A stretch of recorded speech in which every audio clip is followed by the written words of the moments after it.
everyone, and welcome to probably like the third or fourth to last episode of Memories of Ice. Really, that many left? I feel like there's Well, I less. mean, we do have that one chapter that's like 90 pages still left. Oh, that's right. I haven't It's even looked at just what it like is, this feels but very deceiving how long this book is. yeah, because it's not that much longer than it's shorter than some of the other books, but there's more words per page. The text is slightly smaller, I think. So, Yeah. I mean, it is 913 pages, the edition I have. I think we had the same one.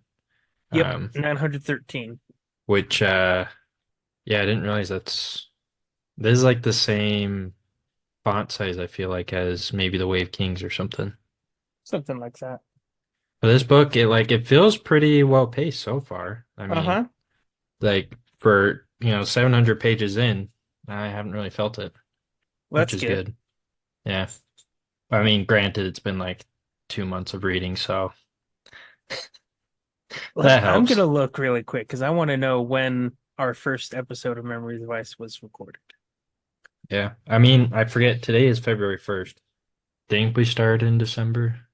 Yeah, and then we didn't release or really record an episode for a month straight there. Oh, that's right.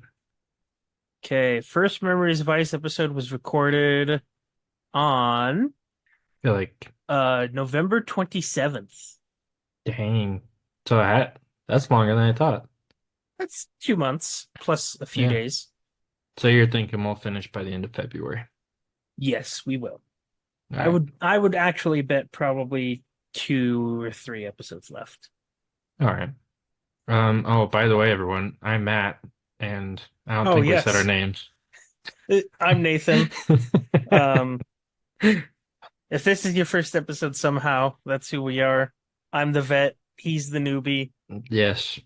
We stopped saying that a while ago. I don't remember when we did that, but We should make sure to say that in the first few episodes of every book because the beginning of Dead House Gates and Memories of Ice, those episodes have gotten more listens, oh, good. and then it tapers off again.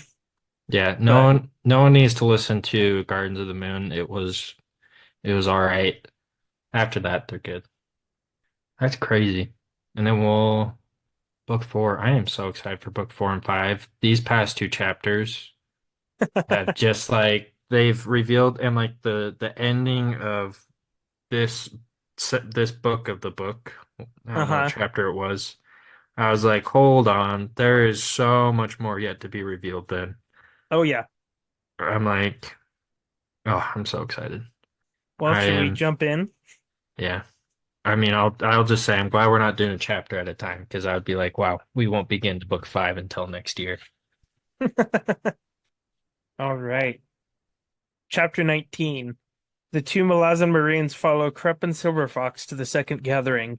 The group reaches a hilltop as Talon A begin appearing, and then tens of thousands of Talani mass. Pran Chol appears and stands in the face of Silverfox's anger. Only two of the Logros Bonecasters have come. One has been hunting renegade kin, and the other, Olar Ethel, has been searching for the remaining clans. They were commanded to do so by Kellanved while he sat on the first throne. He has ascended, and so the Imass are at an impasse. They ask for Silverfox to release them once they destroy the Jagut in the Panian Domain. The Jagut's time has passed, and so has theirs, and existing without honor is destroying them. The Imass go so far as to lower themselves to their knees before her, but Silverfox denies them. Whiskeyjack and Korlat apologize to each other just before the Tenniscow recharge. Animander Rake sweeps over them in dragon form, attempting to take away Anaster, but dropping him because Anaster is as poison. He flies over again, unleashing pure Kurald Ghislaine and dividing the mob in two. He lands on the field in Sembles, cutting down several women of the Dead Seed with Dragniper before Whiskeyjack intervenes. Whiskeyjack kills the remaining women himself rather than let them be killed by Rake's sword. When he's done, Whiskeyjack marvels at the much greater burden that Rake carries. Anaster has lost an eye and begs for the leaders to kill him rather than give him to Itkovian, but they refuse. Korlat comforts Whiskeyjack and says he better not underestimate his soldiers, that they will understand what he did. She also helps him realize that Lysine was gunning for Whiskeyjack personally at Pale, not the bridge burners. Cole and Murillo plan to find someone to ease the Mibes' pain in Capistan.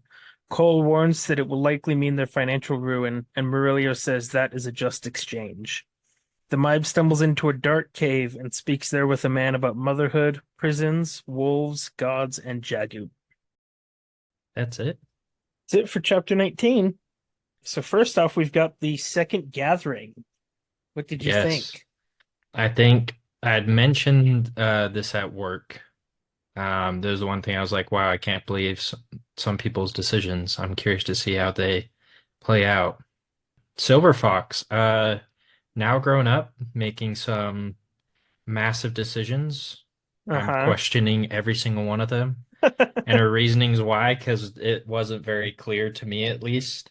And yeah, I feel bad. I think I've really enjoyed Krupp in this book. I'm so happy he's been included, and I thought it was hilarious he went along. But like, I feel like this is the most serious he was at this time, Oh, absolutely. which was like, it's good to know like he does have a more serious side, like as comical as he is. I feel like someone pure comedy in all situations is it's not always a character I enjoy, but I thought it was interesting how he put the Talanimas in a certain perspective of like there's basically no Jagut left. Like their purpose has been fulfilled. Look at them like they don't they just want to be done. Like they're been around for so long, they've been constantly fighting now to the point that like some of them don't even know their purpose anymore, that they're just breaking off. Like time it's their time's up. Like it's time for them to end and she just like denies that. I was like, hold on. Yeah. Krupp basically putting the question to them like, so pretty much all of the tyrants these days are mortal like humans. Are you gonna like go to war and kill every human because some of them are tyrants?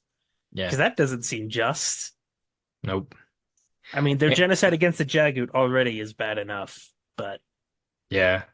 And it's like they and he I love the perspective he puts in as well. He's like, this is a very different world than the one you guys waged your war on or like started your war. Like this is like there's now ascendants, there's now gods at play.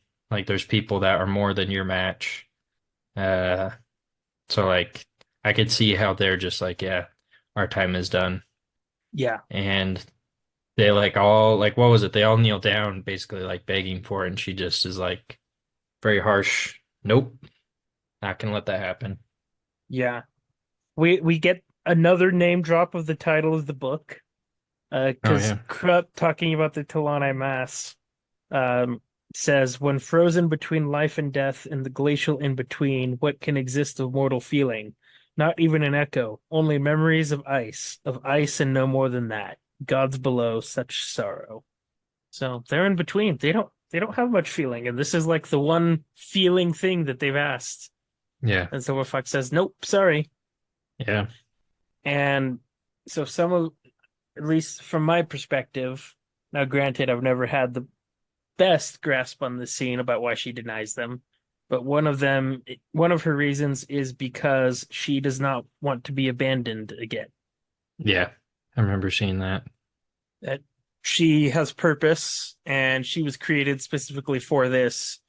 And they're like, so we created you and now we want you to end all of us and just leave you alone. Yep. Which like I it raises the question to me like why can't she find purpose elsewhere or something, you know? Like what is going on in her that like attaches her so much to them?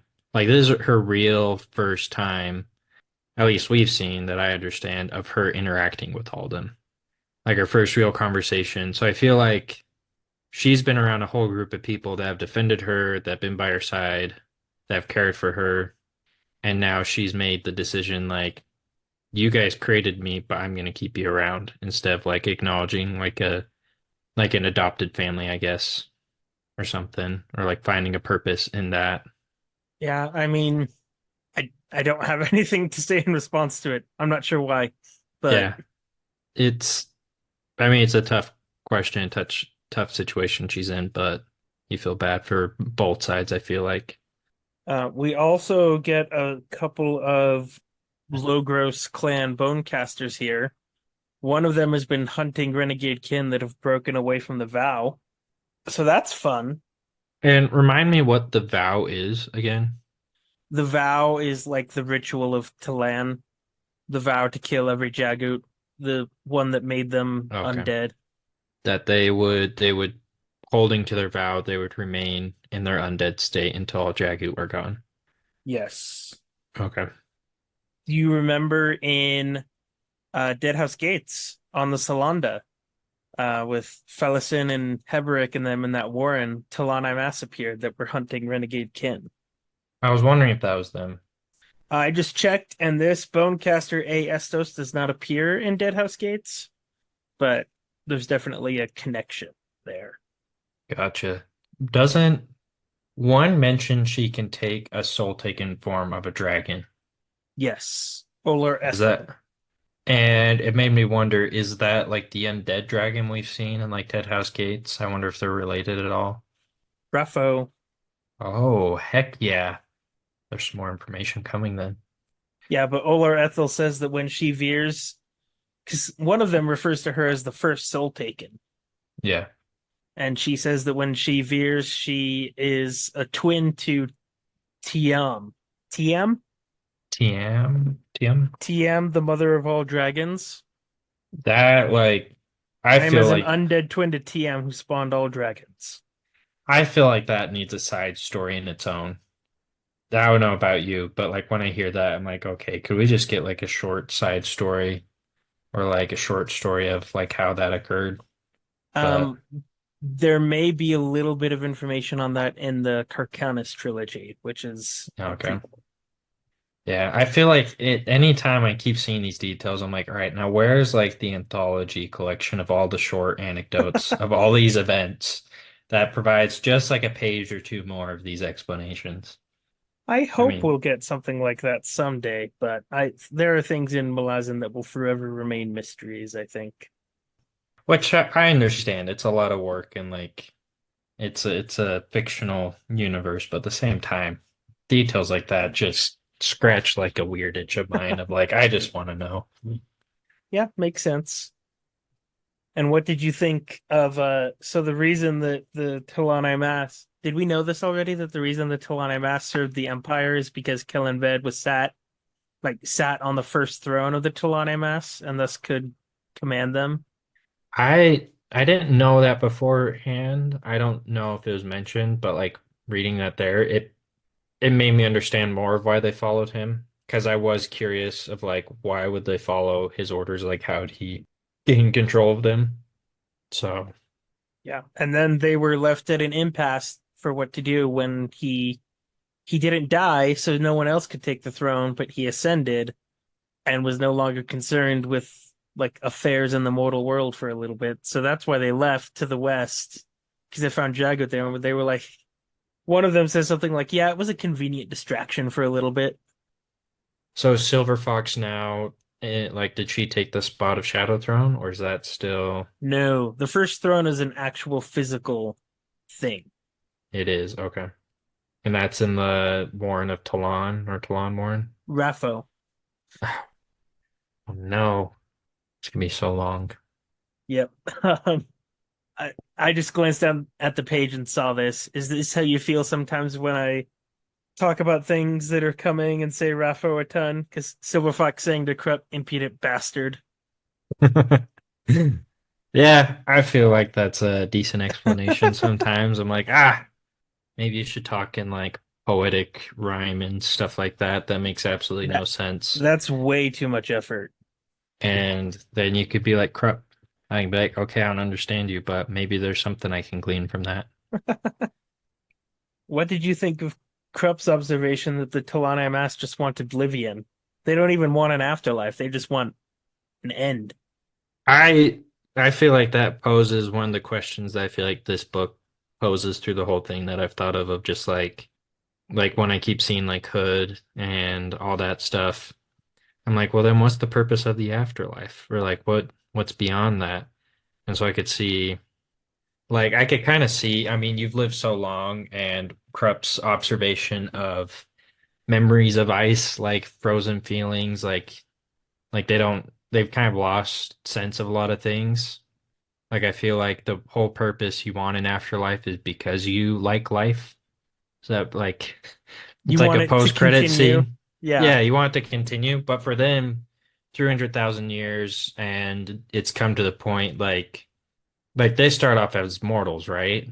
And yeah, so to extend an imperfect mortal being to immortality, but with the same, I feel like mental limitations of a mortal. Like they don't, like I feel like at that point of 300,000 years of living, maybe it just like it nullifies everything. So you're just like, I've seen this so many times. Like I'm done. Like I don't see any purpose in that anymore. So I could understand, I guess, to a degree why they would want that. I've just let's be done. yeah. Let's rest forever. Yeah. Not even rest, just not exist anymore. And isn't there? Doesn't Silver Fox say something in here about like I could live for 1,000 lifetimes and never do something or something like that? Something about like living many lifetimes, or she feels like she's lived dozens of lifetimes or something like that. And Krupp says, look at whose company you're in. Oh yeah. Because of the night chill in her and all that. Oh, yep, yep, yep. I think that's why. And then Krupp's like, wait a second, lady. You know these people are 300,000 years old, right? Hmm. You know how ancient they are? Your dozen lifetimes, like if you think about that in like 80-year lifespans, maybe that's barely anything. Yeah, because if even if you live to 100, which is a long time in our modern world, and I feel like is probably quite well. I mean, there's some like Tattersail is 212 years old at the beginning of Gardens of the Moon, but Yeah. like your average person isn't going to live to be 100 in Malazan, I think. Yeah. But even living to 100 with how long the IMAS have lived, that's still like 1,000 or What's one? 3,000 lifetimes. Yeah, like let's see.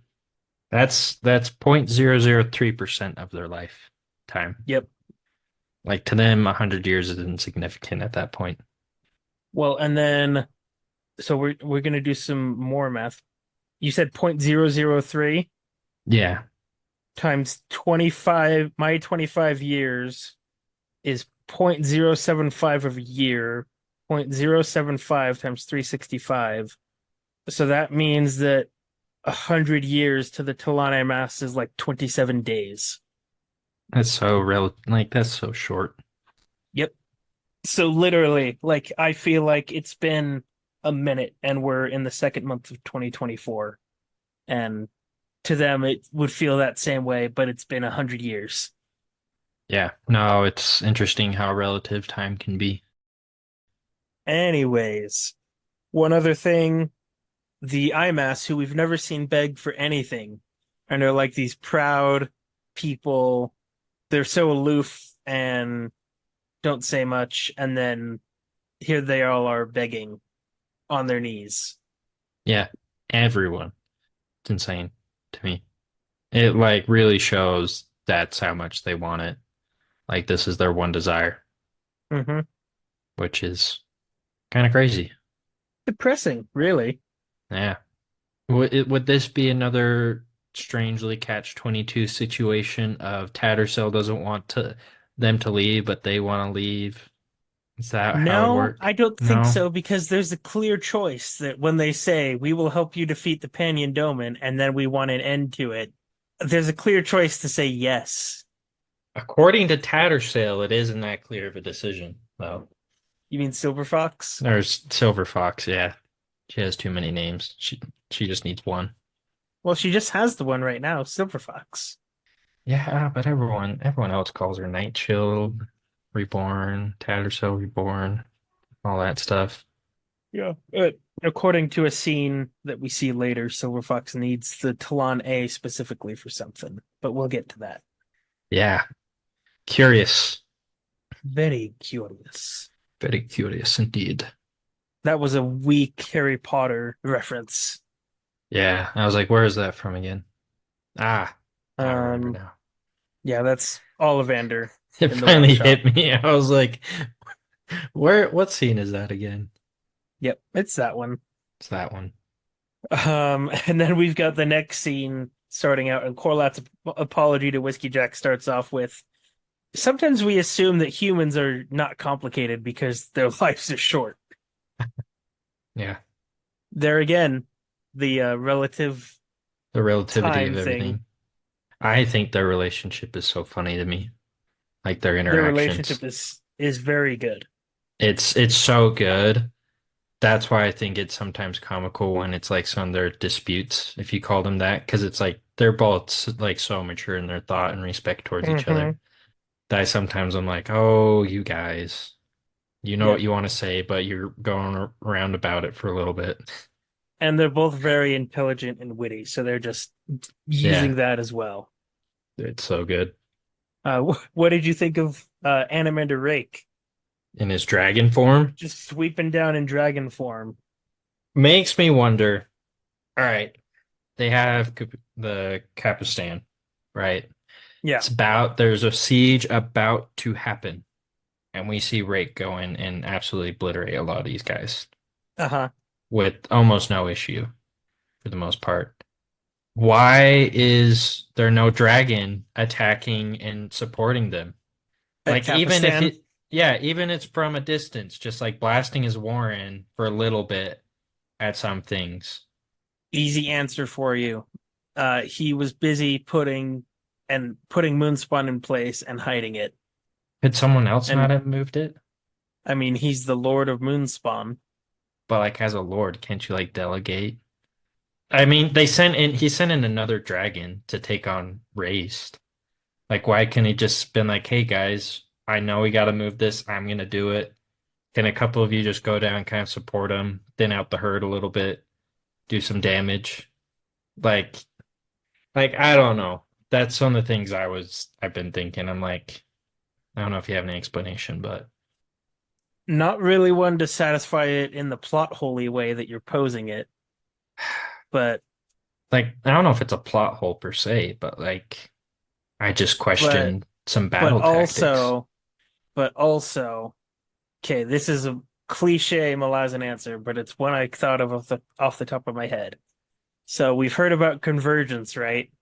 And unleashing power draws other beings with full power, and then cities are quickly destroyed and decimated and wiped out, and things get out of hand very quickly.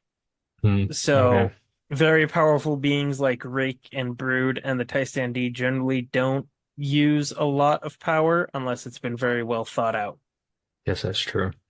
That's not a bad explanation, but part of me wonders like who would be there to oppose them at the time, you know?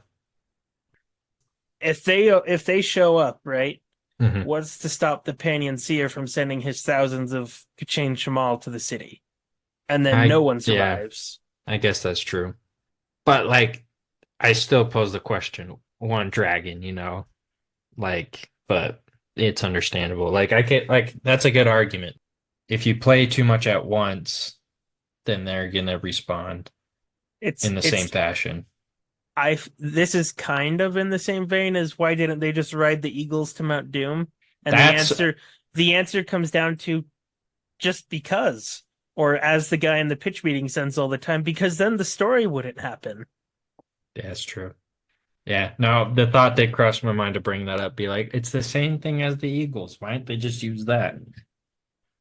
Part like what I think as well as a response, it's like maybe like they care, Rake and the Tistandi, they care, but at the same time, they view them as like the humans. Like she made the point of like, we don't think you guys as complicated sometimes. So She maybe says the tendency. So I think like maybe there was a bit of that generalization, like this is a human battle. They're gonna get through this. There's plans in place to handle this. Like unless our hand is forced, we're not gonna play it. Like just in case. So maybe that's why, but yeah. you won't get this reference because I don't think you've watched The Walking Dead, but hopefully some of our listeners will. The reason Rick has not been around and goes back and forth a lot can be summed up by a quote from Rick Grimes in like season 2 or 3 of The Walking Dead, like, I got stuff going on, Lori. Things. Yeah. I'm doing things. Yeah, he is. I guess he is doing things. He's moving his home, keeping it hidden. Which I like now that you mention it, like Rake moving his home is keeping it protected. And like say they did full frontal dragon attack, maybe they go attack his home. And So also, it's a literal mountain floating in the sky. Like, think of a mountain around us here in the valley, and it's the size of one of those floating in the sky. That thing is hard to keep hidden. yeah. So I get it. It's understandable, but it is always one of those questions. But why? Okay, moving along. Did you have any thoughts about Rick trying to like pluck a Naster out of the crowd and then having to throw him down because he's like poisonous? I was a little confused. I remember reading it like what is what power does he hold? And it made me think maybe it's the poisoning of the Warrens affecting him That as well. that's my thought. Yeah. Because I mean, but Um, obviously it sounds like he's not the one manifesting it. It's just like placed upon him. yeah. Like as a protection by the crazy woman there. And also he is the first child of the dead seed, so there's also just that natural aversion too. Yeah. And then Rake just divides the army in two, disintegrates a ton of people. Whiskeyjack thinks to himself, "There's another gate to Coral Galen right down the dragon's throat." It's kind of a cool observation. The powers that Rake holds. It's pretty Is he wild. right? Is he right about that? I don't know. I think he's kind of right, just because it's like to channel that, you have to have an opening to channel it. So it's like, but it's like water flowing out of a spout. It's gonna be really hard to go back up that water to get Oh, in. there you So go. it's not optimal. But Rake just like gets cooler and cooler. Anytime the scenes come around like this, I'm like, wow, I didn't think that was a thing he did, but now I know he does that. And I'm like, that's awesome. Why does he keep getting so much cooler? And speaking last time, speaking of Rake's, Whiskeyjack looks back and sees Dragnapur like a cross on Rake's back. Yeah, what did you think of Whiskeyjack intervening as Rake just starts sucking the ladies into his sword? I thought, I mean, I feel like this was a whiskey jack. He didn't necessarily need to do it. Like, I think he could have just held back, just been like, wow, that sucks. But knowing whiskey jack and dude jack and how they view the tennis gallery and how they're like, it's not 100% them. Like, they've been corrupted. Like, they shouldn't be punished beyond end because of kind of someone else's decision, their effect on them. Like, they're the peasants, just driven wild. And so I see why Whiskey Jack did it though, like where it kind of just shows more of who he is. But I think as well, it was a decision he made that taught him like more of rake and, you know, so, like some of the things like other people hold and bear. Like it was kind of walking for a moment in his shoes of like, oh, okay, so this is what you have to live with. Which Yeah, he wouldn't have learned if he didn't make that decision. If he just hung back, he could have been like, "Oh, that sucks. I wish we didn't have to do that." But him then being involved, I think, shows more of his character, who he is, and then as well providing him an opportunity to learn and grow from that. But yeah, definitely. Yeah, I mean it's kind of a complicated situation. Like Whiskey Jack says, I have no problem with you judging them. And Rake goes, "Ah, so it's the sentence. It's Dragnapur that you disagree with. Well, if you really want to, go ahead." yeah, I feel like it shows as well, maybe a little more of the, maybe it's a little cliche, but just the natural development of an ascendant, immortal, powerful being, where they kind of just like disregard some things and some lives in general. But I mean, Rake clearly feels no guilt about killing them, but I don't know that he's like disregarding it because we've seen that he feels the burden yeah, of some of the stuff he's done. And Whiskeyjack even thinks like adding another half dozen souls to his list doesn't really it wouldn't make any difference. No. And I mean, especially kind of the insignificant nature of how this is to him. I feel like since they're not really innocent per se. Yeah. So to him, his judgment is like they're not innocent. This is, he just views them kind of in that more black and white perspective, I feel like. And so he just executes it. But I don't think Whiskey Jack would have been as hurrying to rush in to stop him if it was just Animander Rick using his regular sword or like a regular sword. Yeah. I think it's because it's Dragnipur. Because I mean, we see it as well in Gardens of the Moon when they're like, "Do you Yeah. want rake or do you want just a regular sword?" Uh-huh. And I mean Whiskeyjack agrees that they deserve to die because at the end of the day, if nothing else, these are women who have raped dead corpses. So there's Exactly. that. Yeah. Um, yeah, so it is Dragnipur that he doesn't really enjoy the thought of. Understandably so. Yeah. Sending people to a chain of death. Like, yeah, it's like kind of a harsh sentence. Pulling a giant wagon for eternity. It's not too bad of a wagon. You're working. You got something to do. Until your soul body until your body is so decrepit that they just toss you on the wagon with everyone else and then you get slowly crushed by bodies for eternity. Yeah, it sounds miserable. Now, is pulling Dragnipur better or worse than that guy in Greek mythology that had to push the giant boulder up the hill every day? That thought crossed my mind. I was like, there's some Greek mythology relation here. I don't know. I feel they both suck. But in Dragon Emperor, at least he got company. And at least you're moving. Yeah. The Boulder dude, I feel awful for. Like some of those Greek mythology things reading. Like, isn't there the dude that stands in the lake that with the food right above him that can't eat or drink and it's just right there, tempting him all the time? Probably.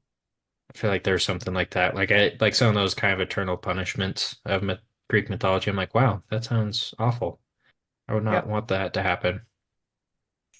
And then speaking of punishment, all of the leaders walk up to Anaster and he begs for death rather than face Itkovian. No surprise there. They're like, "Nuh-uh, buddy, you're coming with us. We're keeping you around for a little bit." Whiskeyjack is like, how can my men ever trust me again? How can I ever lead them? And Korlat's like, you shut up. They get it. They they all know what Dragnipur is and what your decision was.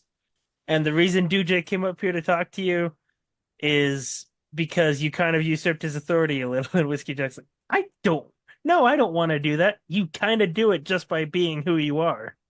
Yeah, And then it finally dawns on Whiskeyjack, oh, Lacine just wanted me dead at Pale, not even necessarily the Bridgeburners as a whole. It was me. yeah, yep. It hits him. Like that's what I love about Whiskey Jack. He doesn't even realize 100% like who he is just by being him, which is good and bad.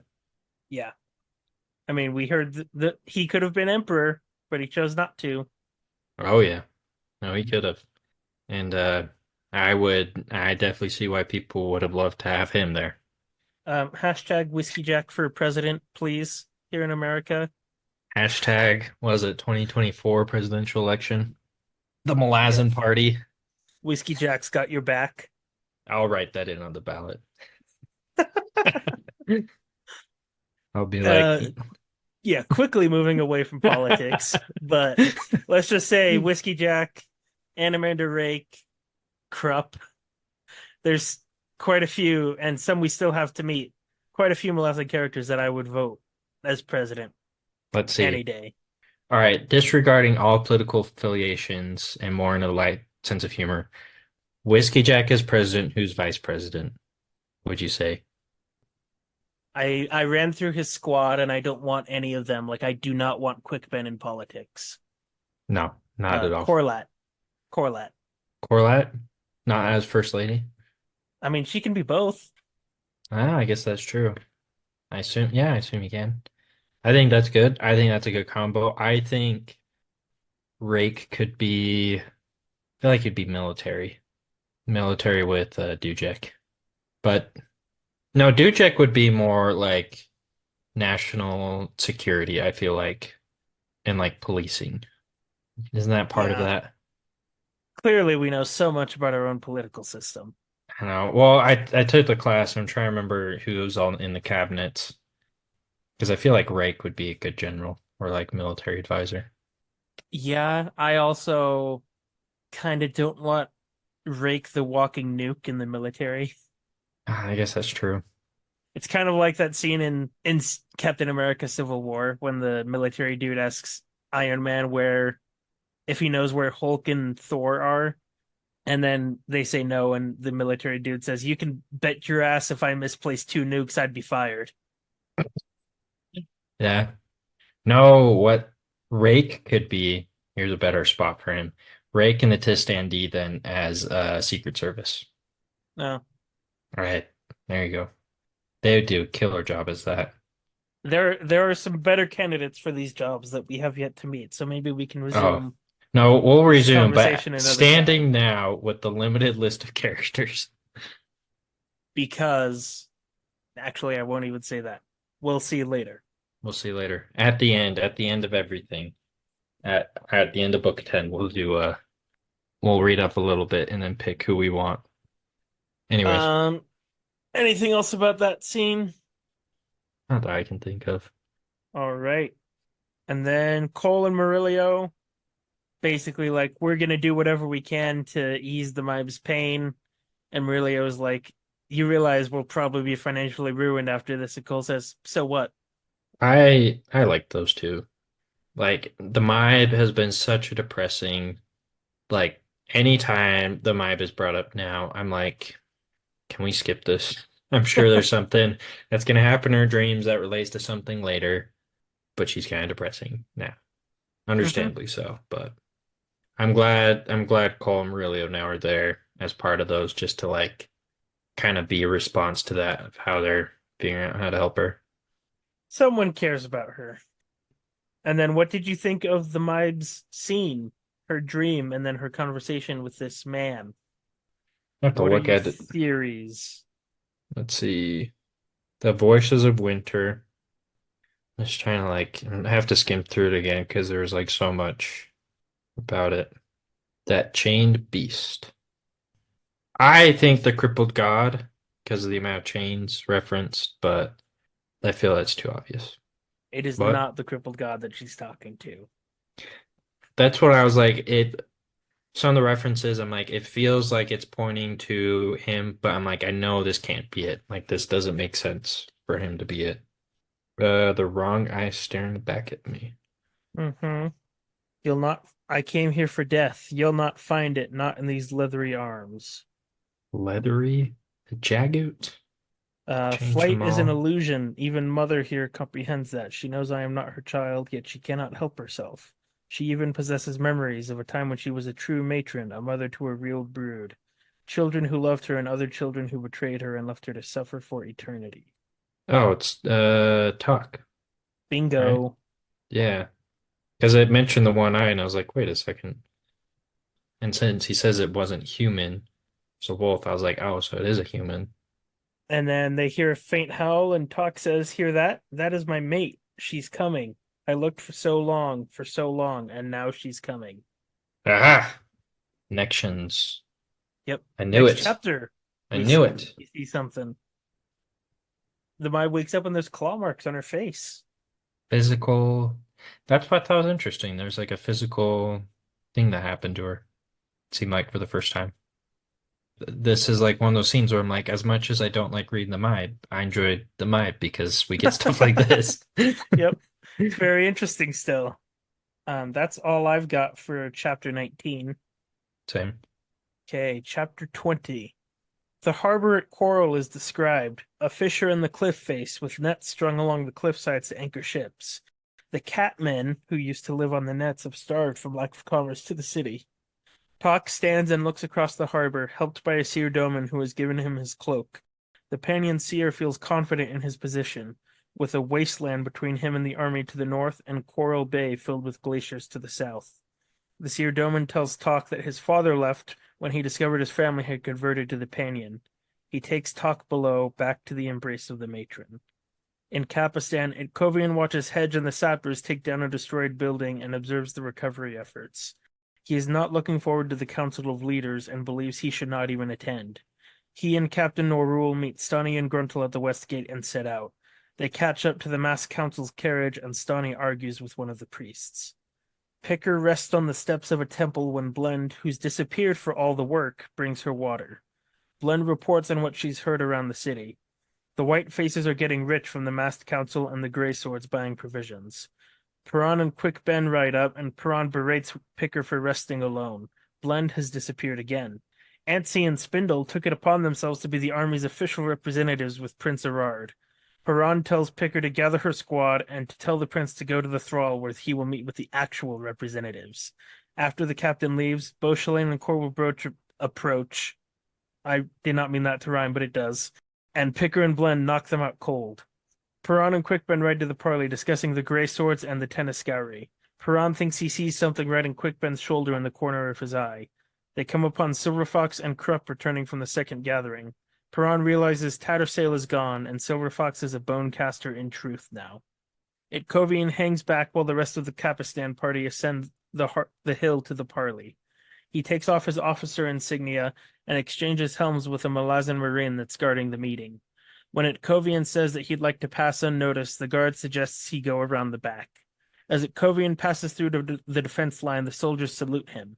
When he arrives at the meeting, Brood recognizes him and honors him.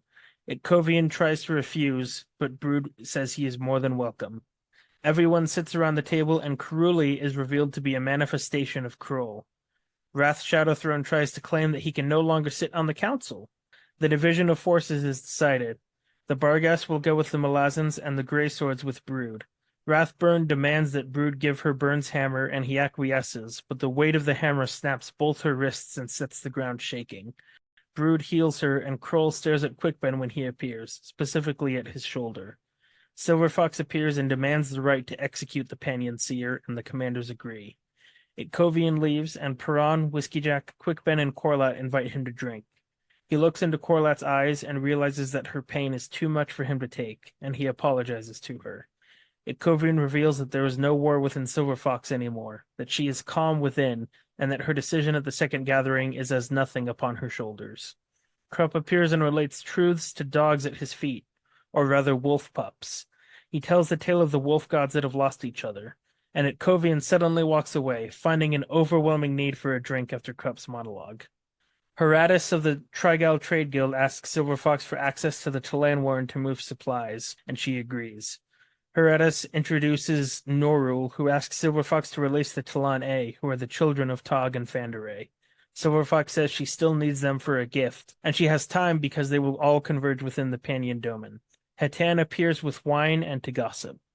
Cole and Murillo have purchased supplies and horses. Cole attempts to tame one of the horses but fails and nearly gets his chest kicked in. Murillo makes some smartass remarks and Cole threatens him. Mock asks Envy to heal Garath. He is sick with the same plague Envy sent among the Panions as retribution on Polio for joining with the crippled god. She does so. The group sees the remnants of a Mekra city, a people who dwell in cities that ride the ocean. They travel across the ice to it, and there find a Talani mass named Lannis Tog. She is pierced by 3 swords and on her way to Silverfox, where she will report on the staggering losses of 2 clans of Iamas on the continent of Assail, where they fight not Jagut, but humans. That ending right there is what I was talking about at the very beginning. I know you were. A lot of stuff happened in this one. Quite a bit. It's the ending is near, at least of this book, Yes. which I feel like will be the explosive start to a great beginning to kick off the next 4 book, or not 4, 6 books, 7 books. Book 3. Yeah. Let's see. I love the description of Coral's Harbor. This is the only information that we have of the catmen that live in the nets on the side of the cliff. And I'm like, Erickson, show us some more. This is all we ever get? Yeah, of the catmen. That's it. I feel like this book is like true history. They're just details that are there that we'll never know because it's been lost. Exactly. I really like the scene between Talk and the Seer Doman. Just Talk thinking, he gave me his cloak. He didn't have to do that. There's some humanity left in there. Um, and then the Seer Doman telling him his dad turning around and just leaving when he found out what his family had done. What they all do again? Because he became They seer. converted to the religion, and That's right. so the sons went into the army, and then his other family members joined the Teniscari. So That's right. That's what it was. yeah, not great. Nope. I I do have this one question that I was kind What? of a little bit confused. What is the point? Is just him giving talk to the matron just to hold talk? Or is there Yeah, like a because that's where the Panyan Seer has commanded that Talk be. mm, Because that's Talk's punishment, remember? Because he thought the Seer thought Talk was like an assassin uh, or someone sent to kill him. but he So this is his punishment, and he gets short reprieves now because the Seer feels good right now. that makes sense. Yeah. No, I was just trying to remember because I was like, why again did he put him there? But I forgot that he suspected him of being an assassin even though he wasn't. Yep. I'm still sad that Talk lost his really cool tool on mass stone weapons. I don't know why. Anytime I hear that, I'm like, oh, that was that was pretty cool tool to help him do that. And they're probably amazing weapons. Now they're just gone. I mean, maybe Tools got them. Oh, maybe. There were a couple of lines that were really I've I've got to read them out loud. As the Seer Doman is talking about his childhood, Tot glanced up at the man, saw the smile, the glimmering echo of a child's joy in his eyes, saw them die once more. So I've had conversations with people where they talk about something from their childhood and they light up like a kid for a second, and then when they stop talking about it, it's like, oh yeah, I'm an adult now. Life I has happened. life has happened to me. I was just about to say that. And then at the very end of the scene, the Seer Doman says, "Lean on me while we walk. Your weight is as nothing." And Talk says, "Easily born, you mean?" I did not say that, Malazan. I did not say that. I was a little lost on that one. I think it's a really good line that your weight is as nothing, but I don't think the Seer Doman necessarily likes being like what he doesn't like what he's doing to Talk, taking him back to the matron. Hmm. Like I don't there's a know. sense That's of guilt, maybe. yeah, that's my 2 cents on it. Okay, that makes more sense. I can see that. I don't have anything else about that scene. Me neither. And then I also don't have much about Itkovian's group until we actually get to the meeting. Yeah, it was just a transitional scene. Yeah, Itkovian doesn't even feel like he should be there, and I'm like, come on, dude. It's it's Realize dis what you did. it's disappointing the pity party. I feel like he's throwing himself. Like I mean, I it. can't really blame him. 90% of his friends and his god have all gone in the last couple of days. Yeah, I mean, I understand everything that's going on, but like that's feels a bit more harsh to say it that way. But part of me is like, come on, Kobe, you're like the strong guy. Like you've lost a lot, but like at least feel like you're worth something still to this. Like these guys are saying, no, we want you here, and you're just like, nah, I'm not worth anything. It's like he spiraled into this very depressive state, which is just sad to see him in, I guess. I mean, hey, sometimes the people that you think are the strongest in your life are not doing too hot on the inside. Yeah, I guess that's true. I mean, like it's I mean, he's the shield anvil, like he bears the weight of, I guess, despair and all that. So I feel like and he took on a lot of it, so it's probably bursting at the seams a bit, Yeah. like the experience he went through. So it's understandable, but I think it's just more sad to see where he's at now after seeing where he was at. And so it just makes me hope that like he can get past this to just like feel better about himself when everyone else is like, no, what you did was like it blows away some of these ascendants. Like Brood later on, I was like, dude, that was legit. He's like, no, I shouldn't be here. Like, this is a mistake. He's like, are you kidding me? It's like thinking about like at Brood, this guy with Burns hammer who could literally destroy the world, and he's like, that was awesome. Like, way to go, dude. Like that Yeah. sucked that you had to do that, but way to go. turns around and says, "The man we've been waiting to meet." Yep. And then Miko. Itkovian's like, you call me the defender of the city, but I didn't defend it. I lost it in like 2 days." And Brood's like, "Yeah, you did the best you could with what you had, and then you cleansed the city. Be proud." Yeah. Not only did you hold it, you made the bar guests like, holy crap, you guys are legit. You made Captain Perron change his mind on something Yeah. because he saw the gray swords and their bodies in the streets, and he was like, maybe there are some okay mercenary companies out there. Yeah. No, like that, like it's just sad. Like he's not able to fully comprehend it right now. So I'm glad that everyone's like trying to help him out. But Yeah. Yeah, so we can just skip to the council since we're kind of already there and then go back because picker and blend section is not a ton. It's a lot of humor. yeah, it's more comedic. So Itkovian gets to the meeting, everyone else climbs the hill, and then Itkovian continuing to show that he's aware of the quote unquote grunts. He sees a soldier watching him and is like, "Here, take my super nice helmet. It's better than yours. It looks fancy, but it's a really good helmet. And I'll take yours in exchange." And then the soldier's like, "Okay, when you decide to bring it back, I'm not going to bring it back. Okay, but when you bring it back, This no is my hard name. feelings, okay? This is my name. Here's my squad. Bring it back. Yeah, and he's just like, yeah, I don't want to go in the front entrance. He's like, yeah, no worries. Just go in the back. Go around the side, and Yeah, then we'll all salute you as you pass by." exactly. Like, and I mean, this is a minor detail detracting a little bit from that, but I thought it was interesting how he observed them. And he's like, wow, those are well-maintained weapons, well built. Like you can tell they're used. But I just love the description of like the Malazan kind of grunts, I guess, all there. Just like you could tell the wear and tear. And he's like, these guys are far from home. But he's like, you can tell they're legit. Like these guys mean serious business. And their camp's nice and neat and ordered. Like, okay, yeah, we if they had gotten here sooner, we probably would have been fine. But there was no way they were gonna Yeah. last that long. And then what did you think of? Did you see Karuli, whose name, if you take out a couple vowels, is Krull, is a avatar or physical manifestation of Krull? I'm gonna be honest, I wasn't too shocked when they said that. I was like, all right, yeah, you could see that coming.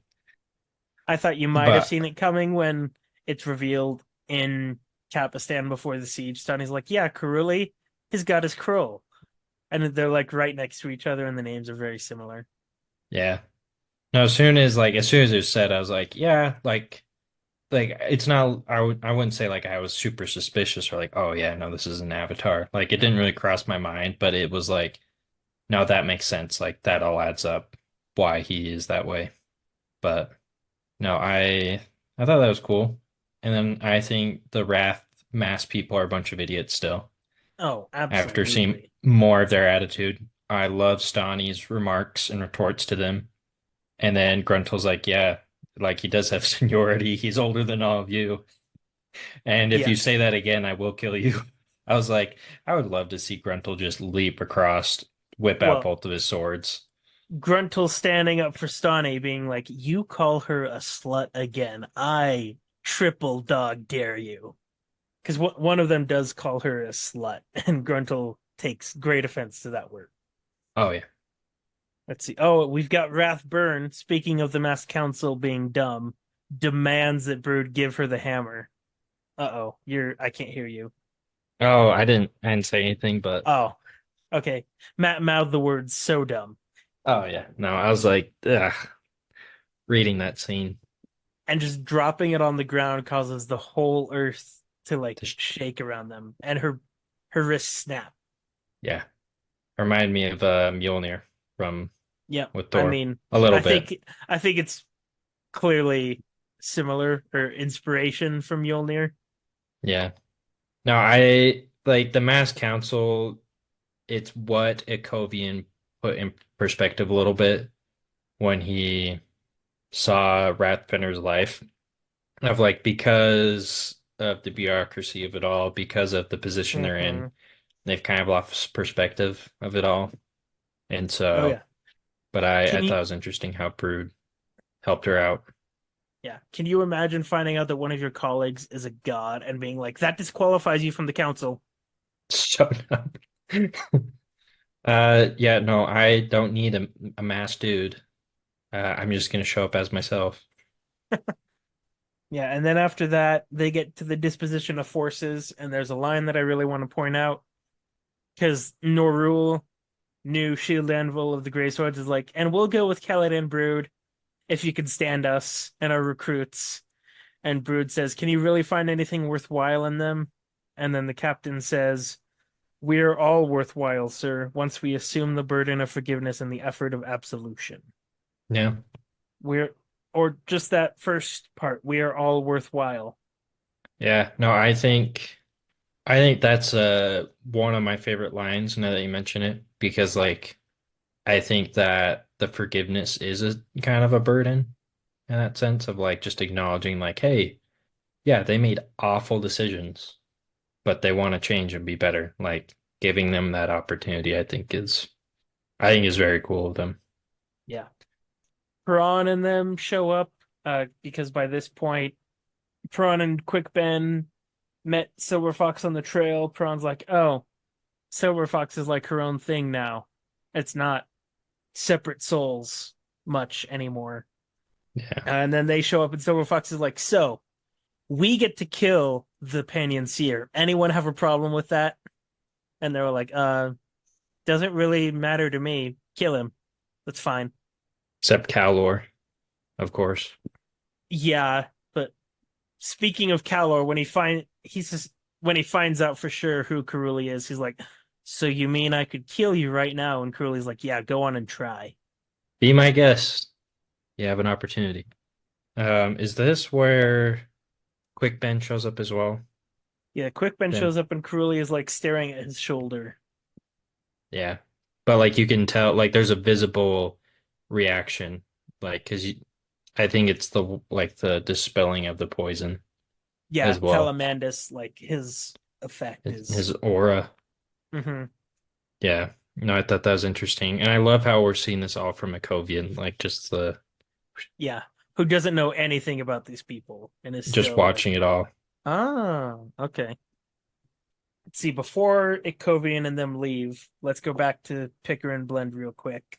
Oh yeah, Because Blend has disappeared for all the work. of course. Comes back, tells Picker what she's learned, and then Piranha's like, Picker, why are you resting here all by yourself? Where's Spindle? I don't know. Keep better track of your squad. Well, he did go off with Ansi, and they were going to go meet a guy that says he's Prince Erard from one of the conquered cities. I just love that it's just they took it upon themselves and like we're gonna go talk with this prince, do some negotiation. Quippen's like, don't worry. Ansi will stall as soon as he gets confused, and that'll be right after the introductions, and no one else is going to say anything. We'll be fine. Beauchelin comes up. Do you know what? Hello. What do you want?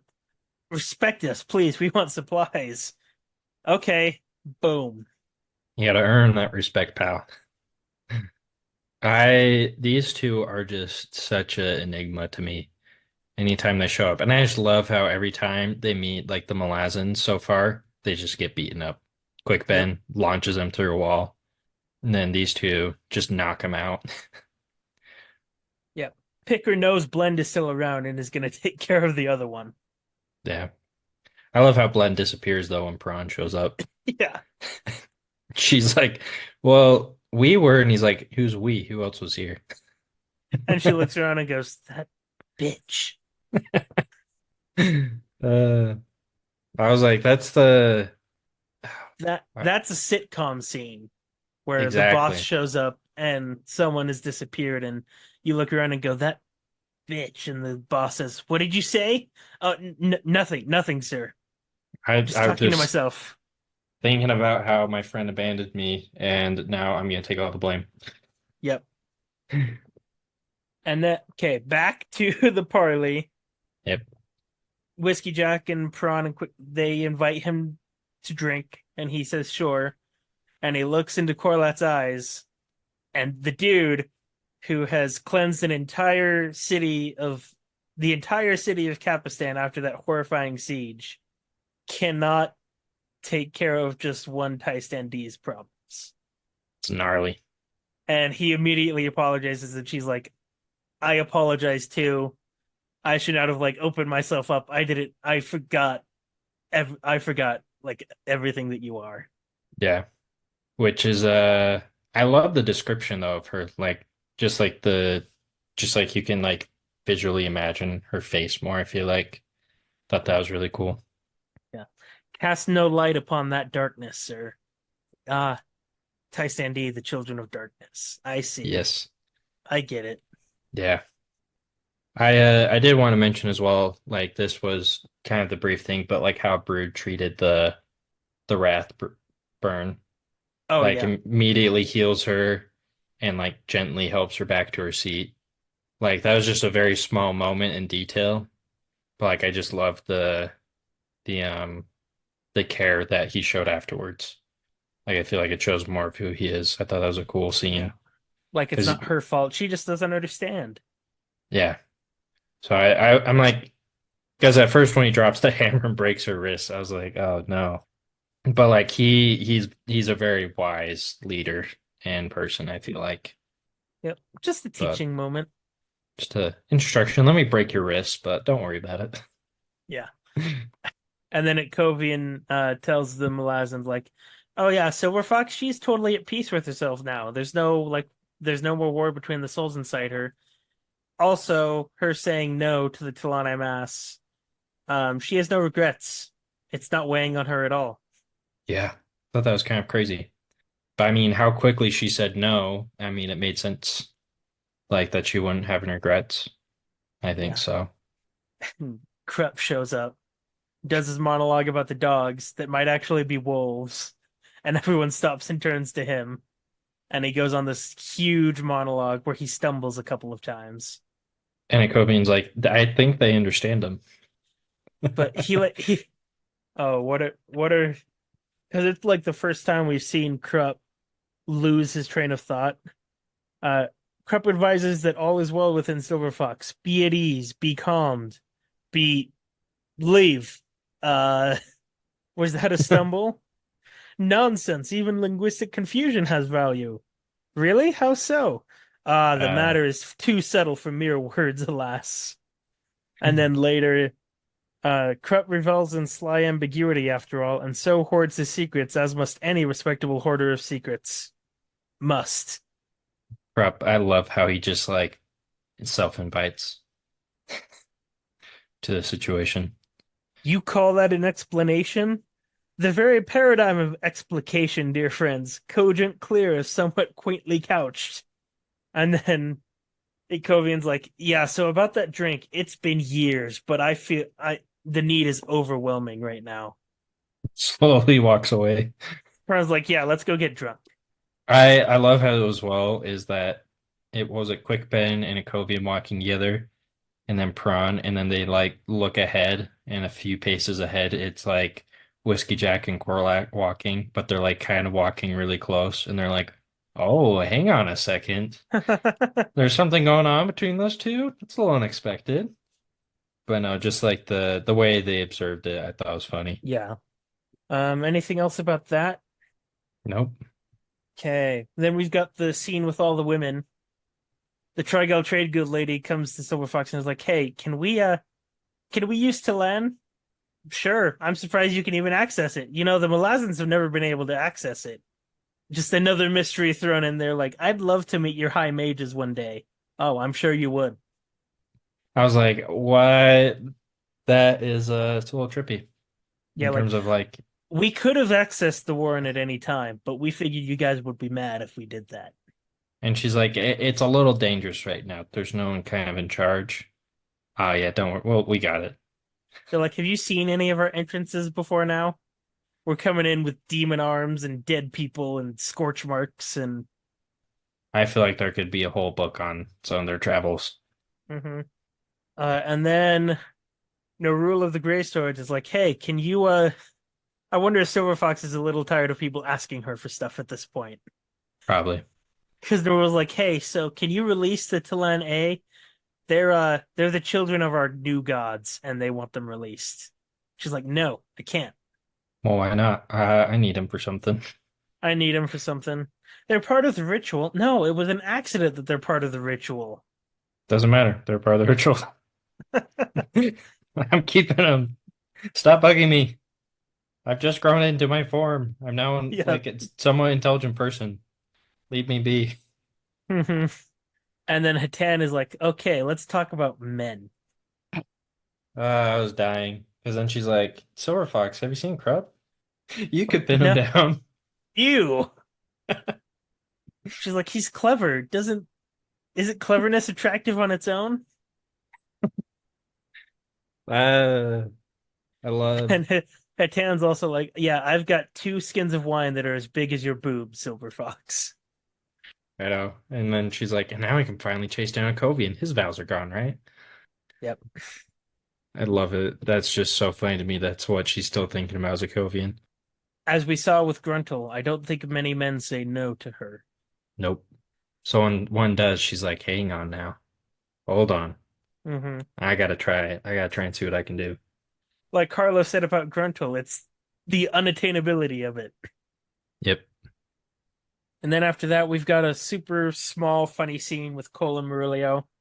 Yeah, it was just hilarious. Why do you think the horses were, why do you think they said no refund? Well, we charged arm and leg for them. Uh-huh. And the Mott irregular, like, I didn't even know those guys were here. Oh, And yeah. Murillo just making calls like, okay, so we've got two choices here. I kill the horse or I kill you. Final decision. What do you want it to be? Yeah, I've got nothing else about that. Nope. Okay, and then let's just jump to the very end and then we can maybe talk about the other stuff later. But they, first off, the Mekra City, super cool. Like an entire like race or nation of people that live on cities that float on the ocean. Yeah, it took me a second to like try and like picture it because I was like, what is going on? Like I reread it like two or three times, but I was like, dang, that's so cool. And Well, I love how the Segula, you'll what were go you ahead. saying? I was just like, I love how I forget his name, the one Segula that speaks, but he's like, yeah, they don't realize they haven't figured out to stop rating us yet. But it's great practice for the lower class guys. Yeah, it keeps the lower guys busy killing Yeah. them. Okay, well, I can show you what this looks like because Yes. the French cover of Memories of Ice is this. So you've probably already seen that and just didn't connect that this is what it is. Oh, Yeah, because very down cool. there, there's the wolves, there's Envy, there's the Segula on the right. I need to learn French or just buy the books to keep. Those are so cool. Yeah, so then they get onto the city and they come across the Talanai Mass. It's like, so on a distant continent of a sail, we've lost tens of thousands of IMAS, not to Jagut, but to humans. Blew me away. I was like, after seeing what these guys have already done against humans on this two continents and land masses, it's insane. Yep. Like, who are these people? Yeah, what do you think? I just hope we get to see them. That's that was my thought Yeah. mainly, but I mean, like, it just begs the question of like, what else is powerful there, or like, what makes the Jagut, or like, how powerful are these Jagut versus some of the ones we've seen? Well, they're not fighting Jagut. I mean, not Jagut, the Talana Mass is what, yeah. Oh, Like how powerful these are compared to the ones we see and know. But just the fact that they've lost almost all of them to just humans is kind of crazy, but it makes me just ask more questions of like who are they? Like what weapons are they using? Like what's their tactics? Like what level of magic do they have, Just all the things like what makes it so that they even started fighting in the first place to have them completely destroyed. yeah. So, an answer to where we see them, it's on the continent Assail. Yeah. The final book, the sixth book of the novels of the Malazan Empire, is called Assail. Oh, okay. That's the side novels, right? Yeah, that's depending on who you ask. I consider the six novels of the Malazan Empire just as important as these. So it's part of the like the core Malazan Yeah. world, I guess you could say. Yeah, because I was wondering when she mentioned a sale, because I think you showed me a map once forever ago. Oh, And I was like, I bet this is one of the places that he was like, it's not part of the main book series. It's like mentioned, but like we don't see it really. yeah. That was my I w thought. we will not go to a sale in the Book of the Fallen. Yeah. That's why I figured. And I was like, ah, but anyway, makes me want to read it. But it's crazy just to me how much. But then it makes me wonder like how'd she get on this Mekros city where there's no Mekros?